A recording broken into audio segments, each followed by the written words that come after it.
As developers, we have a lot of tools at our disposal, and it shouldn't be any surprise that Tanzu has a multitude of developer-focused gadgets as well.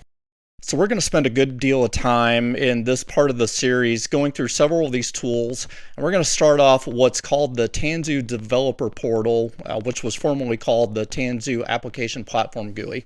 So the portal isn't so much a single tool as it is a portfolio of tools. And just like the name infers, it's a web portal where you can view insights into your organization's running applications through a use of several plugins.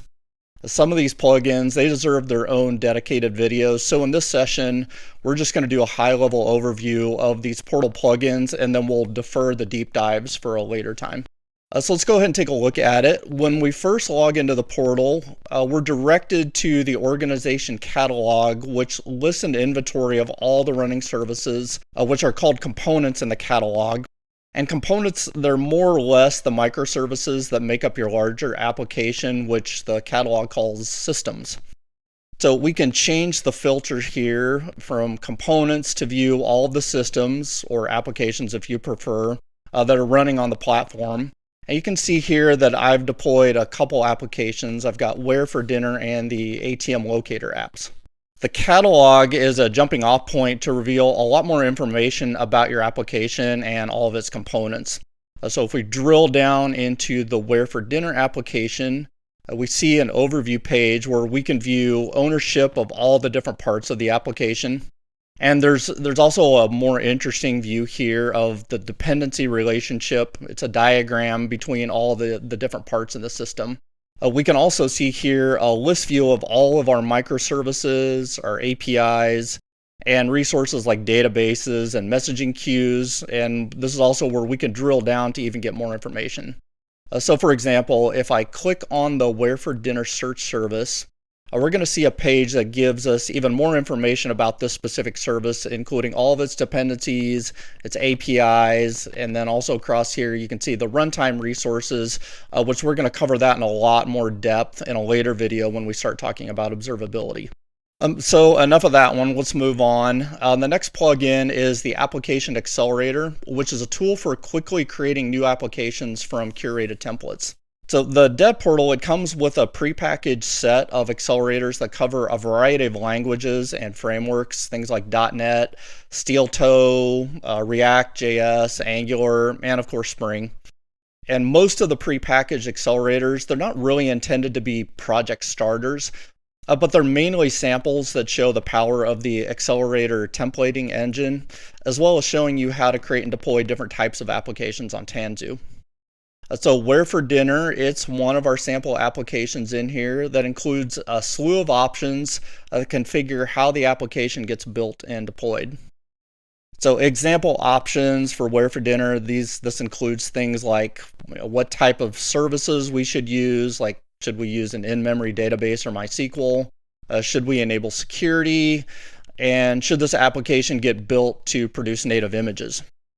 So with that said, the powerful templating engine, this allows application architects to create their own accelerators specifically tuned to their organizational needs. And that can include aspects such as enforcing architectural patterns, specifying specific versions of dependencies, enforcing naming conventions, or even security policies, just to name a few. So once an accelerator gets published, developers can access it through the portal. And then they go in there and they select whatever options they need to meet their new app requirements. And then they click the generate button, which then creates a new project, which can optionally create a Git repo for you for this new app. And then from there, they can download it, bring it into their IDE. And from there, they can start coding on this app, based off of this new starter and this curated template, which was created by their organizations. So anyway, we'll cover accelerators in a lot more depth in our next video. The next plugin is the API Explorer, and this allows you to see what service APIs are available on the platform. So in the Explorer, you can get a complete definition of each API, which includes things like its relative resource URL, HTTP verbs, request parameters, and payload schemas. There's even an option in here where you can actually go and execute live requests. So I'm going to try this out on one of my favorite sample applications, is that ATM locator. And this is where I can find ATMs within a given postal code and radius. So if I go in here to run the sample, I'm going to go ahead and select a postal code, and then I'm going to hit the execute button. And what I'm going to see here is the raw JSON that comes back as the reply. So this is a nice little plugin to see, what type of APIs are available, and this even allows you to do some experimentation with live requests. And again, we'll go into a lot more detail on this in another video. The next plugin is the supply chain viewer, and this allows you to view the build and delivery status of each of your services, or what Tanzu would call a workload. And supply chains, this is a pretty big topic, but to give you a very simplified description of it, it's a defined set of steps that an application goes through, starting all the way from the source code to ultimately a running application that could potentially be reached by a published URL.